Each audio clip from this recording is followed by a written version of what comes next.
Long, long ago, in the village of Kundi, with his wife and children, lived a hunter by the name of Ogalusa.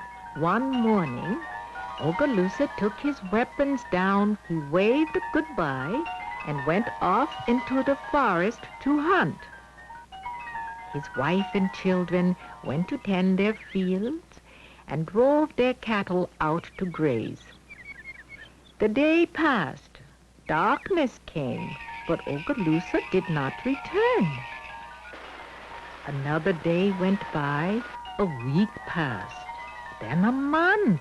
After a while, they no longer talked about their father Ogalusa.